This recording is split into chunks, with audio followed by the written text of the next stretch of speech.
Please stay tuned for important disclosure information at the conclusion of this episode. Hi, and welcome to The Long View. I'm Christine Benz, Director of Personal Finance and Retirement Planning for Morningstar.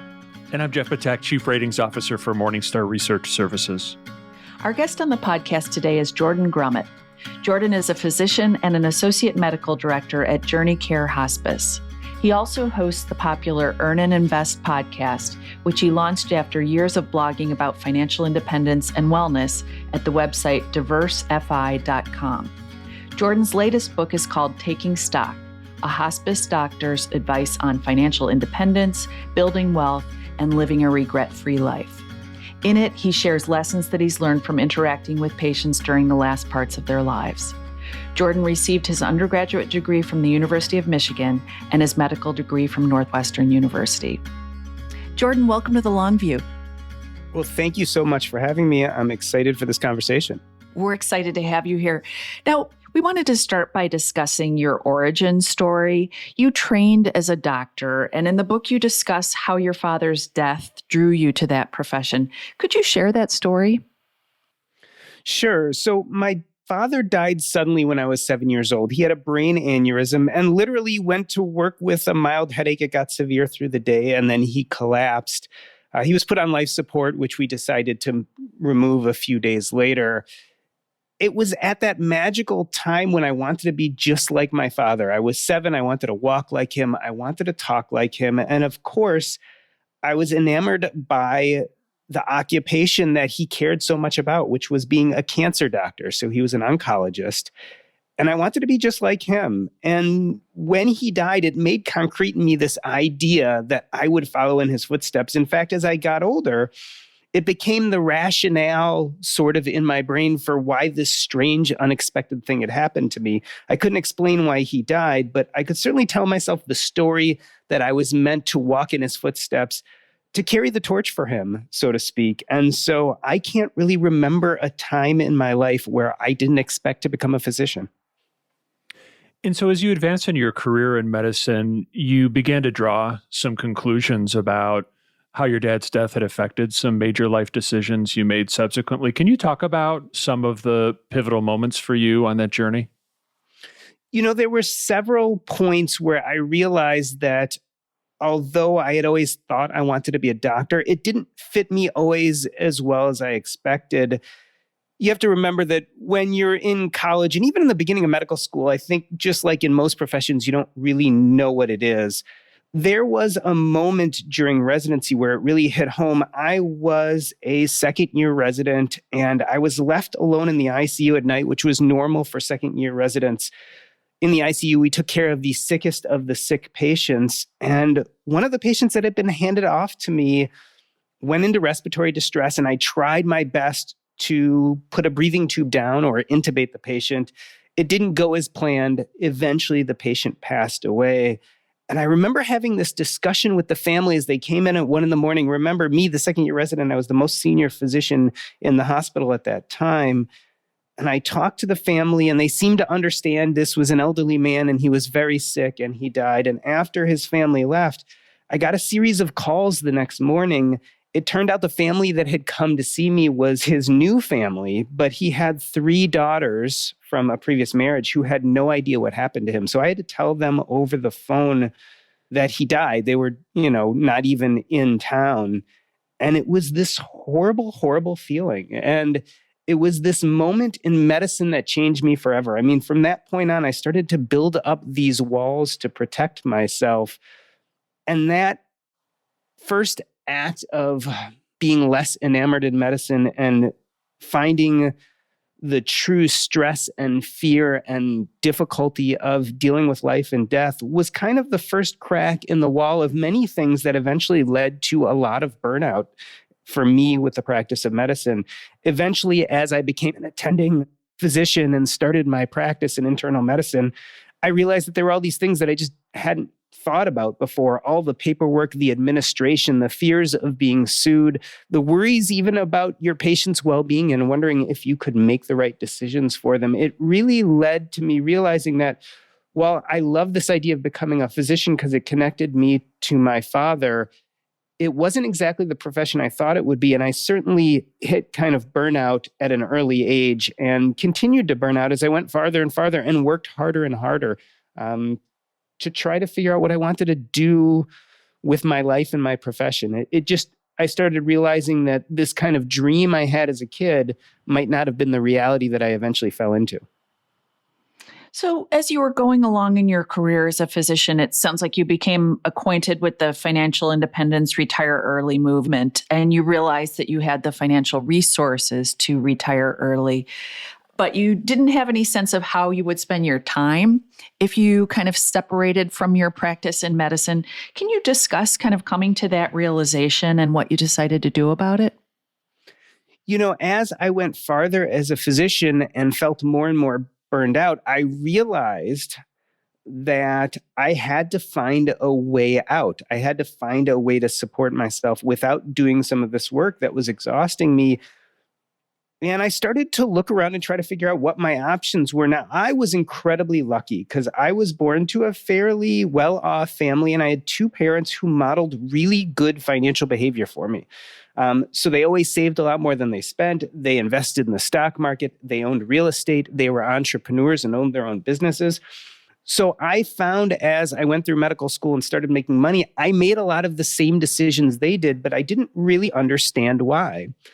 So I hit this point where I knew I wanted to leave medicine and I was burning out. And I went to my financial advisor at the time and asked my financial advisor, well, how much money do I need to retire?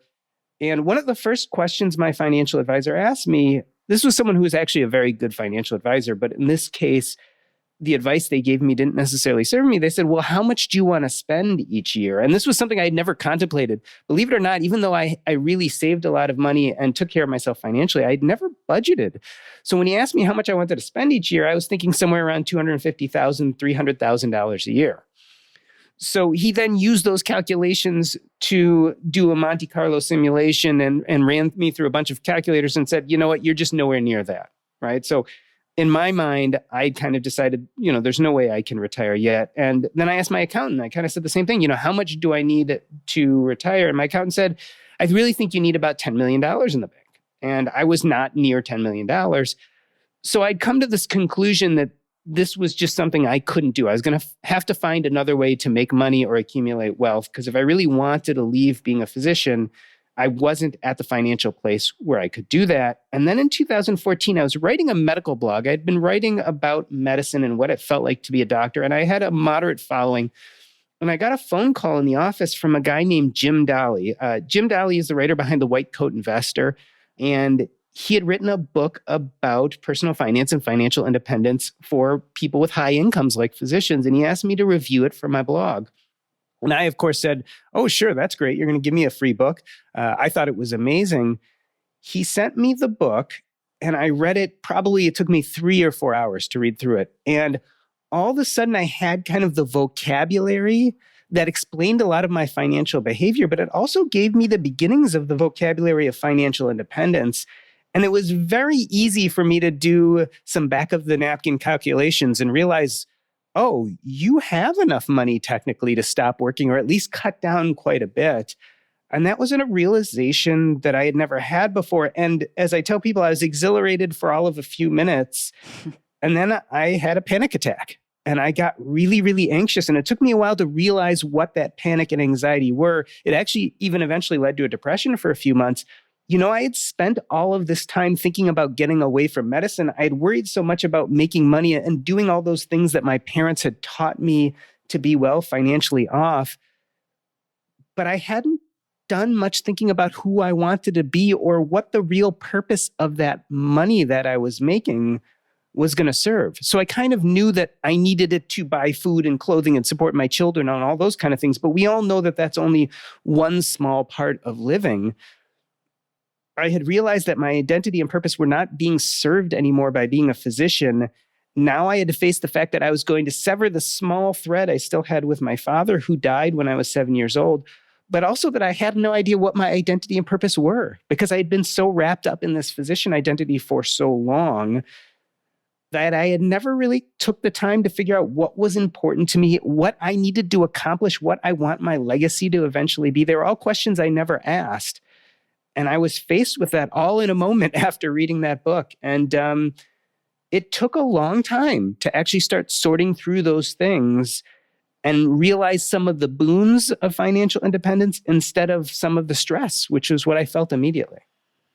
So we want to get into that process of discovery, self-discovery, and also in the book you talk about how people can kind of engage in this process on their own. But I just had a quick question about the financial advisor engagement. Do you still have a financial advisor? I'm curious. I don't. And actually, I am very pro financial advisor. Some of the people I work most closely with are. The reason I eventually left my financial advisor was I realized that I would never really understand and take control of my money until I had to do it myself. And this is really personal. So when I was busy being a physician, building a practice, thinking I was too engaged in other things to understand money, I pretty much took everything and put it on someone else's plate. And my advisor was good. They would, I've had multiple advisors in the past, and at least the last two I had were excellent. They would update me on a regular basis. They would explain to me exactly why they were doing what they were doing. But the truth of the matter is, I always kind of filed it in the back of my head as this is not something for me to understand. It's something to hire smart people to understand it for me. When I realized I was financially independent, I decided to take a step back and say, I'm now going to take responsibility to understand as much as I can about my finances. And at the time, I really felt that the only way to do that was to do it myself. As I go farther and farther on, I realized that in many ways, indeed, I can spend many hours finding out most, probably not all, but most of the information I could get from a good financial advisor. But I'll probably never be as objective as a good financial advisor could be for me, as well as, God forbid, something were to happen to me. It's really nice to have a third party or multiple third parties, right? You're talking about, an estate lawyer, an accountant, and a good financial advisor, other third parties who are putting your financial plan together. So if something were to happen to me, there would be other resources for my wife or my children or my relatives if I was not here to make those decisions. So I think having a financial advisor is a very good thing. I think at that time in my life, I needed to do it myself. You've been very much aligned with the FIRE community for much of your career. In the book, you write that you realize that the roots of the FIRE movement are steeped in fear. Can you talk about what you mean by that? Yeah, one thing I've realized, and the act of writing this book actually in many ways was contradicting some of what I held to be true based on the financial independence retire early movement.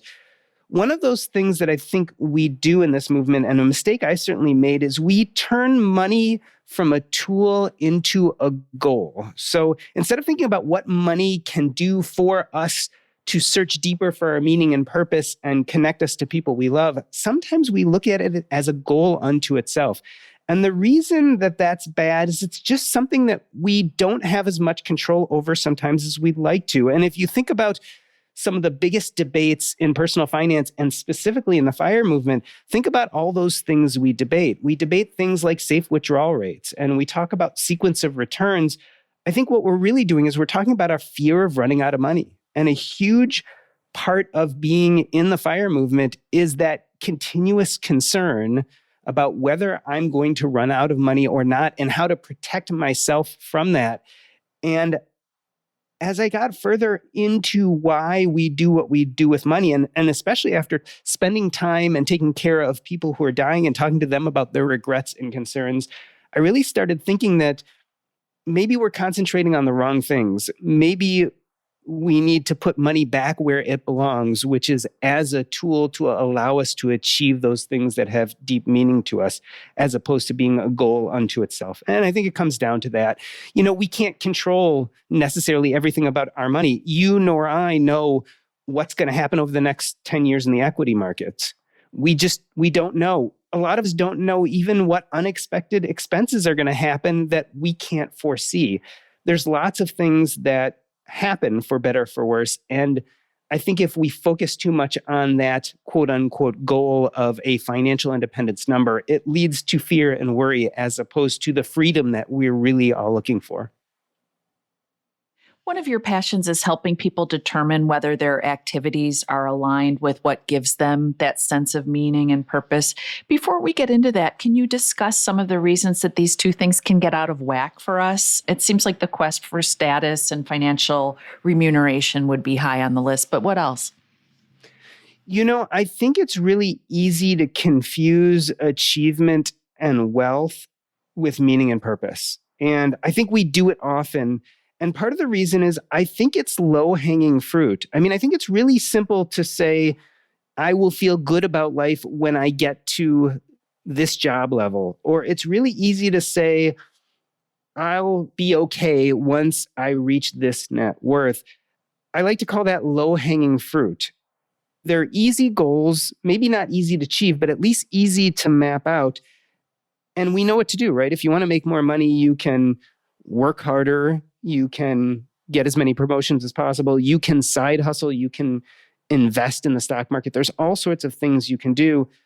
What's really hard is to face the fact that time is finite and that we have a limited time on this earth. And there are some goals that really are deeper than those things like money and achievements. And those goals, we may or may not achieve them. And that scares the heck out of us. So I think a lot of us put these easier goals ahead of the other more difficult goals because it feels better and it causes less anxiety, which is okay to some extent because, accumulating wealth and achieving a lot of things, for instance, in the workplace is not bad.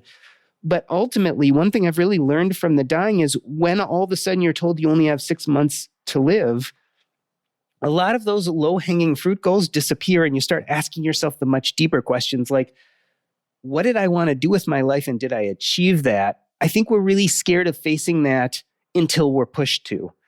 And I think it's important that we start thinking about these things way more early in our trajectory. In fact, I would suggest that we should start thinking about meaning and purpose first and then start building our financial goals and structure around that to achieve some of those things. I'm going to follow up on that. What are some of the key questions that we should ask ourselves on that process of self-discovery? You talk about thinking through purpose, identity, and connections. Can you talk about those one by one, why each is so important and how to get to the bottom of how we're thinking about each of them? Certainly. Purpose is a difficult question, and many people struggle with how do I find my purpose? And this is where working with the dying has really opened my eyes. It's interesting. When you really sit down with the dying and start talking to them about their lives, at some point, most people say, I really regret that I never had the energy, courage, or time to ... right? Whatever comes after those dots, in my opinion, is your purpose. And so I think we as young people need to start asking that question much, much earlier before we're on our deathbeds. In hospice, we do something called a life review, and it's doctors, nurses, chaplains, social workers. We sit down with our patients. We not only try to deal with physically what's happening to them as they get nearer and nearer to death, but we try to emotionally help them look back at their life and take stock of what happened. And it's a whole process of asking a series of leading questions where you delve into what they accomplished, what they didn't accomplish, what they wish they had tried, what relationships were important in their life, what they still feel like they need to accomplish before they die. I think that's something we should all be doing on a regular basis if we want to start understanding what our purpose is. And specifically that one question, what would I regret not having the energy, courage, or time to do? We got to start thinking about those things now. The thing about purpose is, it can be something like saving the whales or fighting climate change. It can be something very worldly and important, but it also can be something just personal to you. Like, I want to be a black belt in karate. Like, purpose can be a lifelong thing, or it can be something that keeps you busy for a year or two and then you move on to something else. The key is to start working on those things that have deep meaning to you now, as opposed to putting them off. So I think that's how we kind of focus on purpose, is by running through that thought of experiment of how we would feel if we were told that we had a set amount of time to live, and then we had to decide how to get those things done we wanted to do. Identity is interesting in the sense that it's a much deeper sense of who you are and what you're about. A good exercise to try to figure out or start working on your identity is to ask yourself the question, I am, over and over again. I'll use myself as an example. When I started doing this exercise, I said, I am, and the first thing that comes to mind is a doctor, right? So a lot of times we talk about the things we do for a living. After asking myself that question a few more times, you start saying, I am a husband, a child, a father. So you start talking about your relationships, which is also important, but a lot of those are more descriptive terms. As you go further, you might say, I am, and start mentioning achievements or awards, things like that. But ultimately, after doing this long enough, you get to those deeper answers of what you are and what's important to you. So for me, after asking myself this question over and over again, I eventually came to, I am a communicator. I'm a podcaster. I'm a writer. I'm a public speaker. These things actually described more of who I am than some of those other things, which were just more vague and general descriptors. And again, this is something that doesn't happen overnight. It's something you have to ask yourself regularly. You might even have to ask other people how they perceive you and how they see you. But it's an exercise to do on a regular basis and start thinking of what's important to you after we let go of some of those surface things. And how do you see yourself? And last but not least, once you start working through purpose and identity, connection flows very easily from there. My example is, for so long, I identified myself on the outside as a physician, but I didn't really feel like that on the inside. So that left me feeling, in a sense, almost shame. I remember that I would go to parties and meet a bunch of people I didn't know, and I would try to sneak away before we got to the point where they asked me what we do for a living, because I didn't feel connected to that identity. And then I didn't really connect to other people who had that identity. So I grew up in hospitals and physician lounges and nursing homes and offices, but I never really made a lot of doctor friends because I didn't feel connected to those people. When I really finally came down to this idea that instead of being a doctor, what I really connected to was communicating, public speaking, podcasting, writing, I ended up going to conferences and places where people did these things, and I felt immediate kinship because we had the same interests. And so in a sense, I felt like I found my people. So in the book, there are a series of exercises that go into purpose, identity, and connections. But the idea is we have to start searching for these answers now, and they're not easy. So I realized I was financially independent in 2014. It probably took me a good 3 or 4 years to get a hold of who I wanted to be and who I thought I was, to then start changing my life such that I was spending a lot less time doing these physician activities that weren't fulfilling me and doing a lot more of those other activities that really related to my purpose, identity, and connections, which now take up a majority of my time. I wanted to ask about the role of work in our lives. It's interesting, you've been aligned with the FIRE movement, but you're really, really active and still do a lot of work.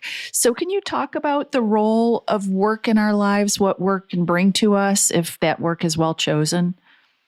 Yeah, I think we mistake this idea of work, and especially in the FIRE movement, we kind of define work as something you do for other people to make money so that you can then be free. But the truth of the matter is, I saw this so often that you'd have people who are so excited about financial independence that they would give up their jobs in their comfortable offices that they didn't love, but they didn't hate, in order to retire with less money so that they could then go home and fire the house cleaner and fire the lawn person and spend their time cleaning toilets and doing the lawn, which they didn't love. And so I think we need to change how we feel about work. We're going to do work probably from the moment we're conscious to the moment we die.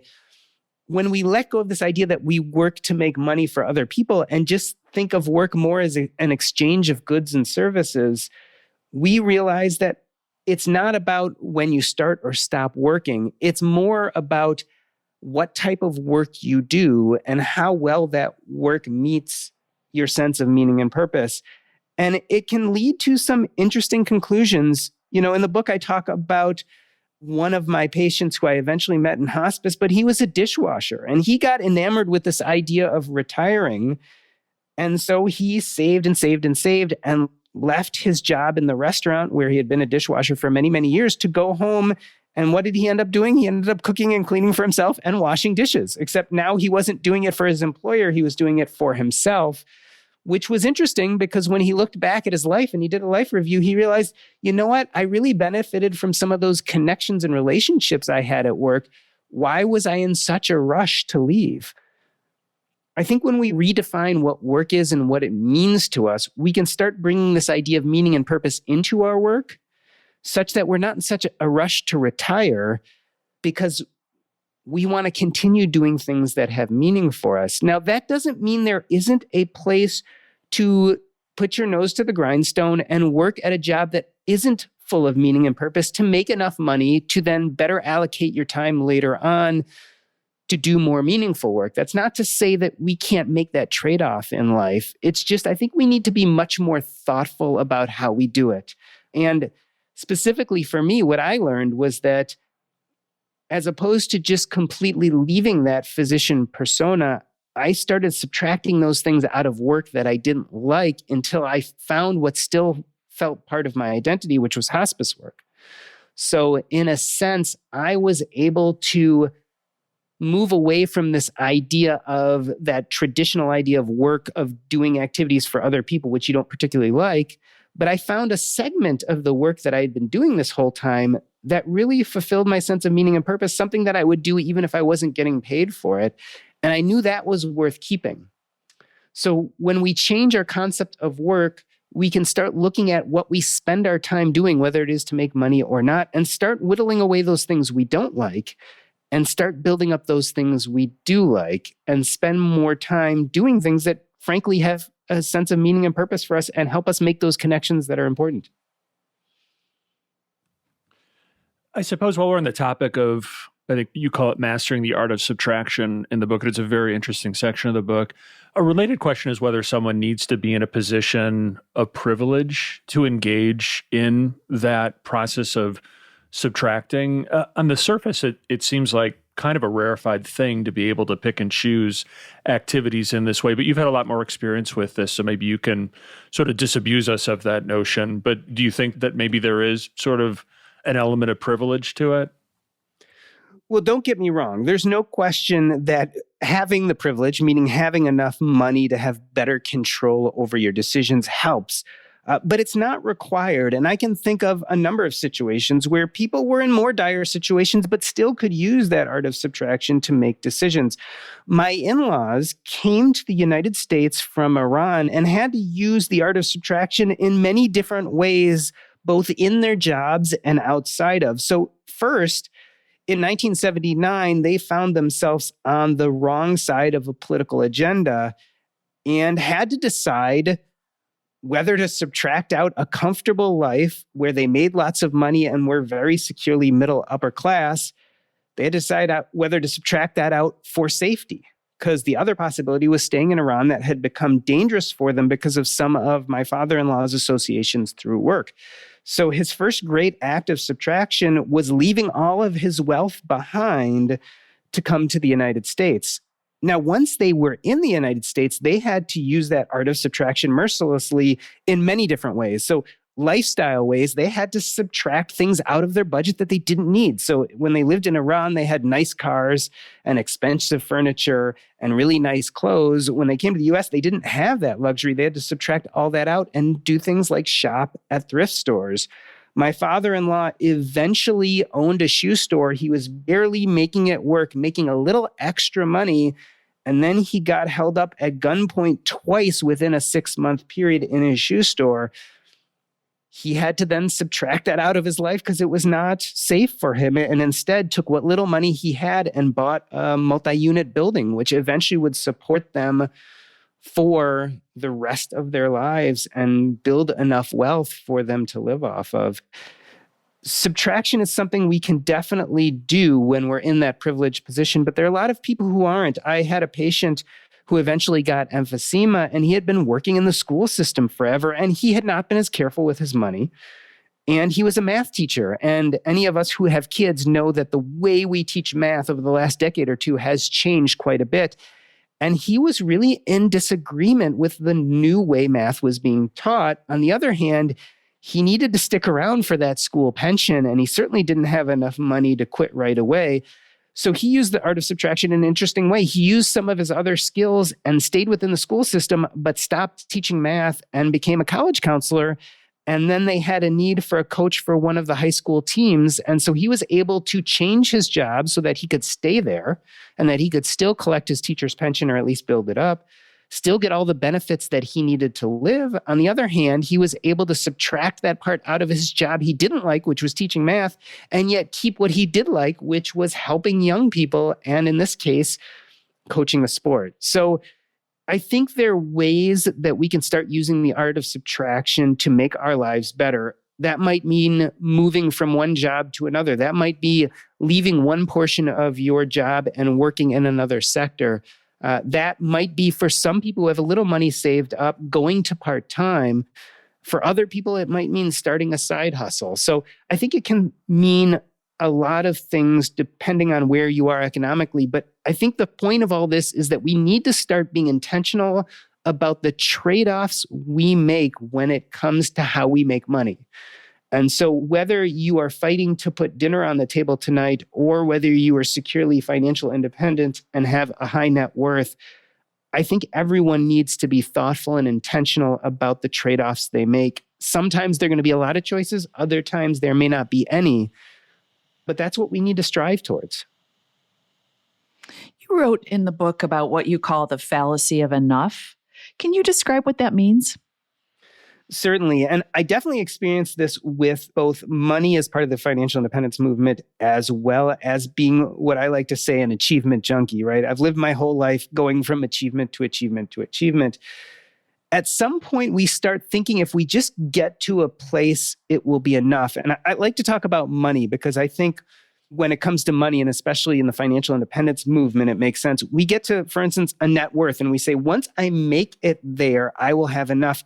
But a funny thing happens when you get there. One is you get totally freaked out that you're going to lose everything you made. So it's called loss aversion, right? So this idea of losing what we have almost scares us doubly compared to not getting there in the first place. So loss aversion actually takes some of that joy out of what we quote unquote call enough and takes it away. The other thing is, again, this gets back to meaning and purpose. When we put so much stress on getting to this point, especially if it's an economic goal, once we get there, we find ourselves at a loss for what to do next, right? So you set your life goal to get to this net worth or get to this achievement or job, which you thought you were going to love, this promotion. And the minute you get there, you start thinking, okay, what next? How am I going to define myself? What has meaning for me now? And often we find that when we thought we were at the peak of the mountain, we look up and there's another peak farther up, and we do this kind of treadmill thing where we keep running faster and faster and we feel like we're getting somewhere, but we really aren't because we're no more happy than when we started. So for me, instead of thinking as enough, certainly monetarily as a net worth or even a specific job description, I've started thinking of enough more as something in the book I call the climb. And what that means is making meaningful improvement and headway towards something that is deeply purposeful to you. And I'll give you two examples. The writing of this book and my podcast, I could look at both of those and I could say, my goal is to sell 1 million books, or my goal is to have 1 million downloads on my podcast every month. I don't have a lot of control over those things. And in a lot of ways, if I don't get there, I'm going to be upset. And if I get there, I'll probably be petrified that I'm going to fall back down to a lower level. Instead, I like to look at it as the climb. I want to fill my time with things that have great meaning for me and are purposeful. So for instance, the writing of this book or doing the podcast, when I sit in front of my mic to host a podcast episode, I feel a huge sense of joy and I look forward to having these conversations that I get to have because I'm a podcaster.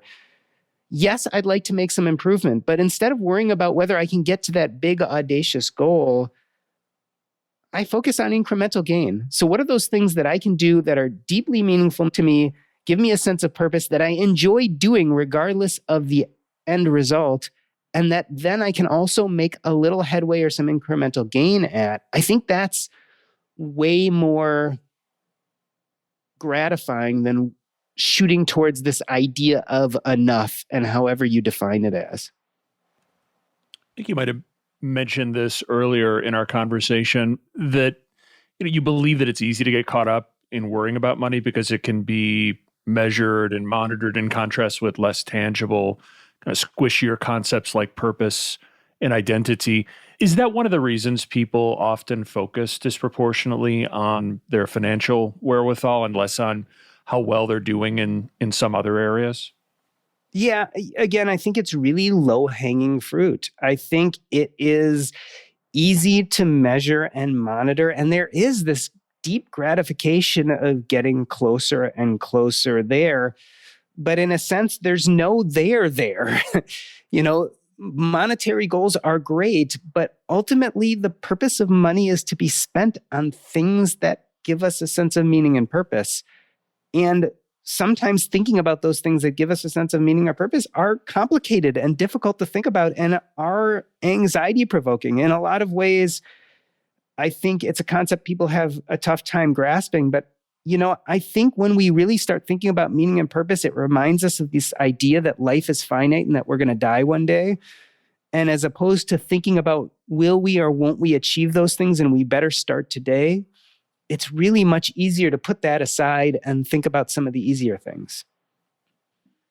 So I suspect that one factor that keeps people working and accumulating assets beyond what they really need is fear that if they step away from their current positions, they'll be giving up financial remuneration and may also not love the new thing that they've opted to do.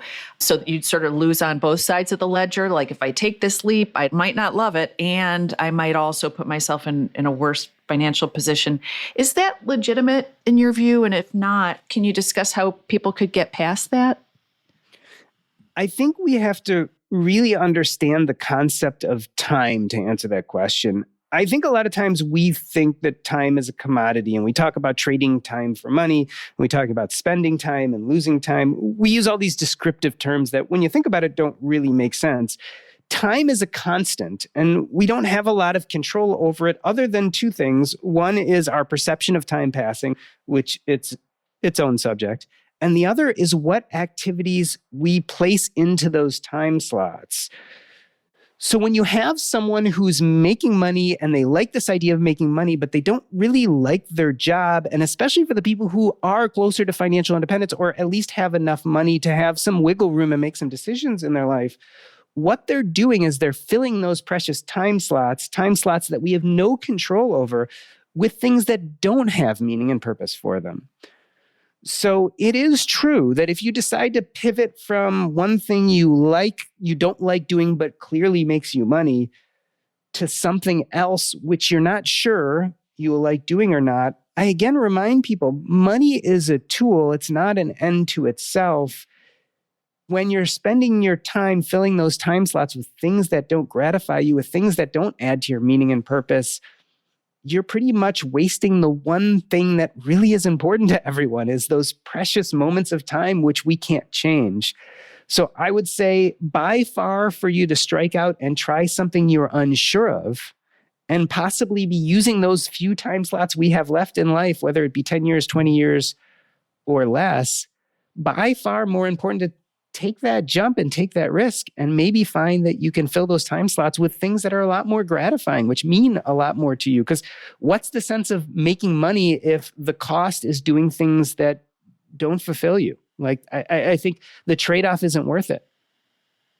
What about people who might say, well, my work isn't something that gives me a lot of gratification, but I get these elements of gratification in the other parts of my life through my family, through my social activities, whatever it might be.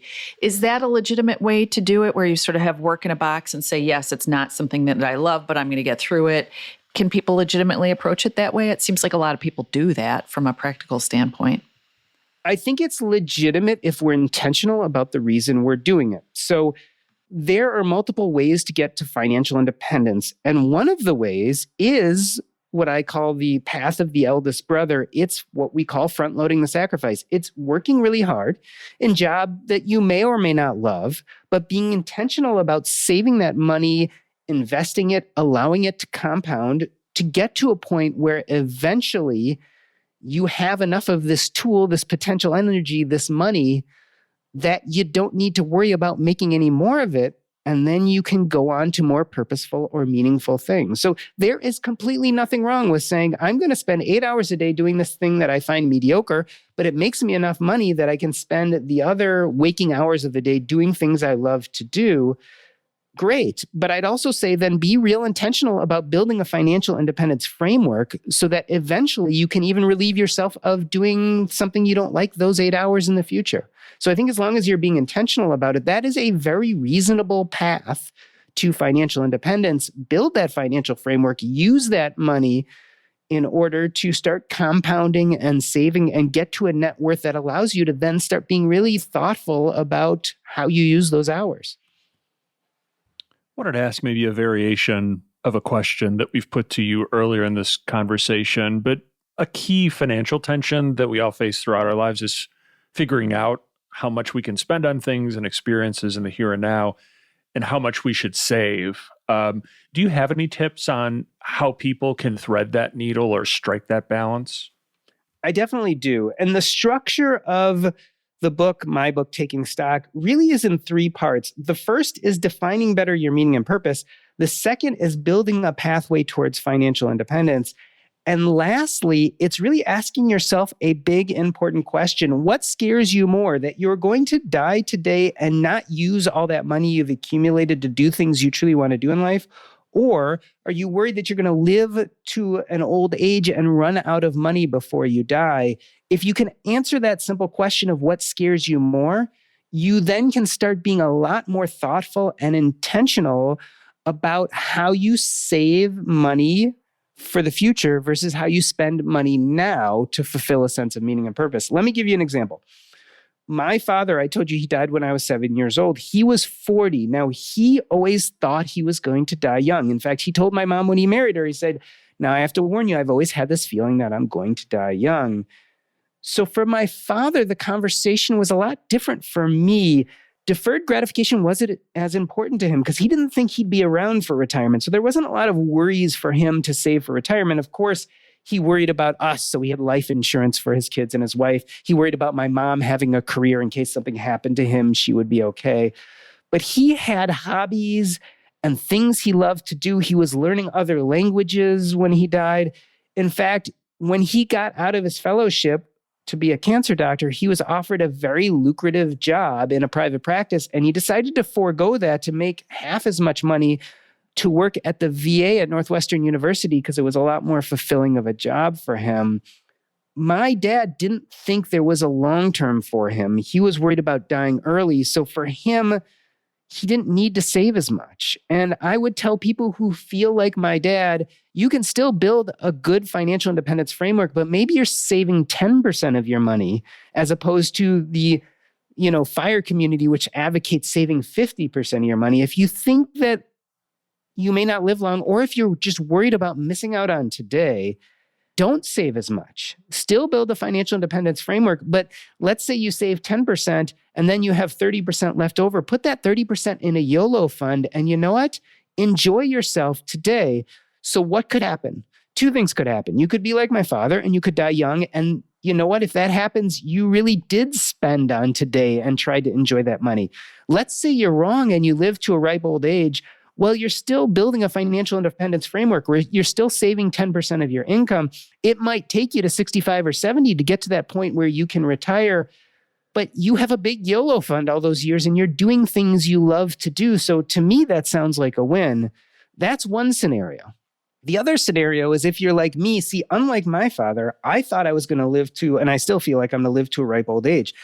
So I wasn't so worried about YOLO or you only live once when I was young. I was concerned about making a lot of money, putting it in the stock market, letting it compound, because I didn't want to run out of money when I got older, but I also didn't want to work as hardcore for the rest of my life. So I was happy to defer gratification, because I thought I was going to live to a ripe old age. So for me, saving a 40 or 50% made a lot of sense. And then by the time I got into my 40s, I had a big enough net worth and I had enough investments that I could stop working completely if I wanted to and do whatever I wanted with my time.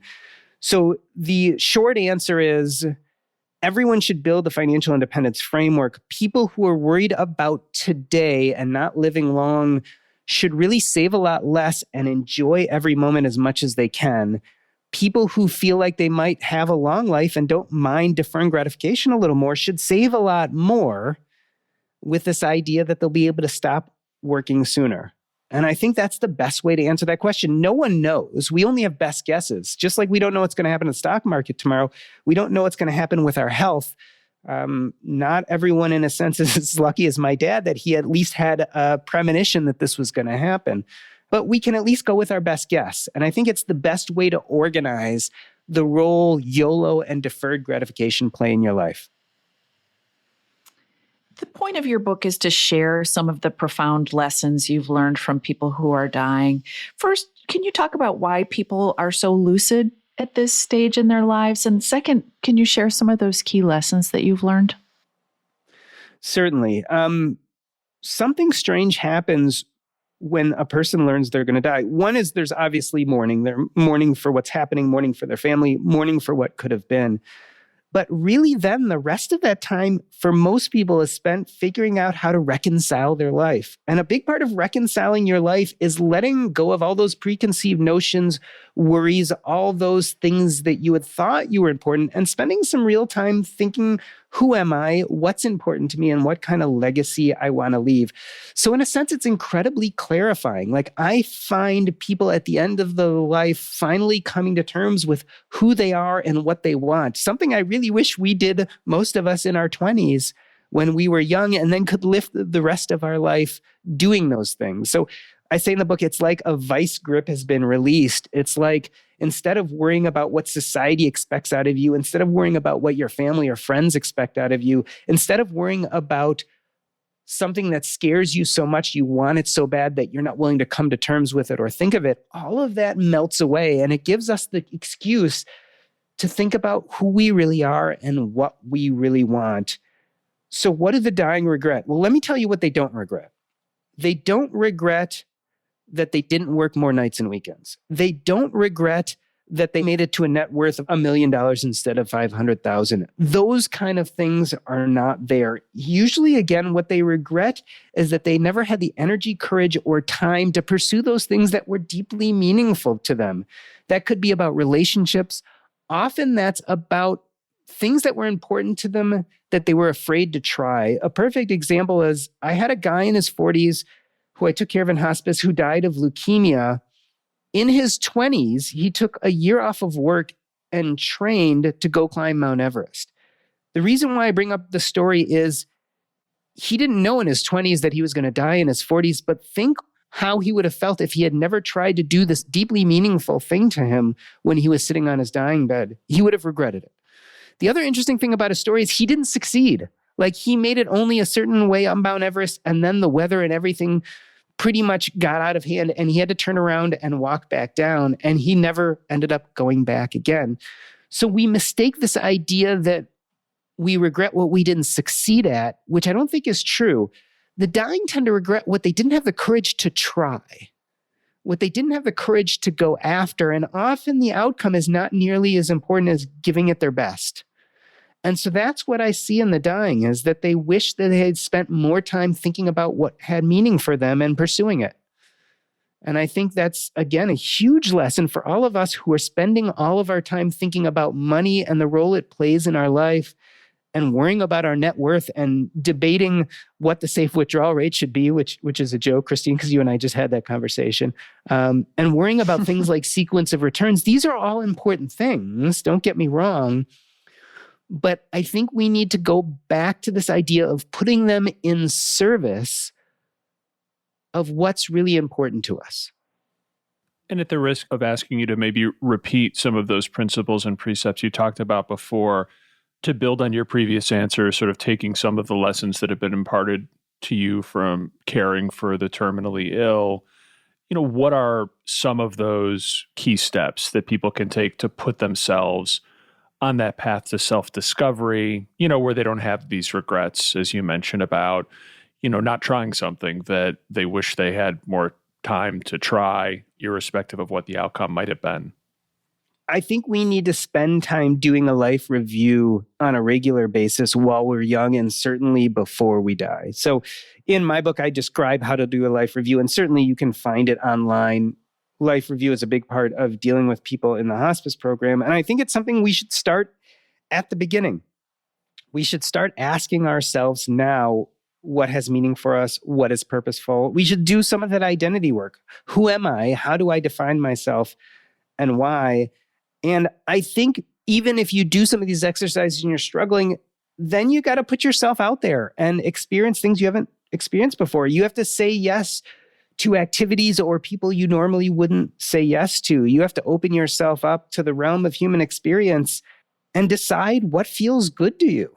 And I think that's the positive. The negative then is you have to start subtracting things out that don't feel good to you. So if you look at your schedule, what are the things you dread every week? Do you have to do them? Could you find ways to subtract them out of your schedule?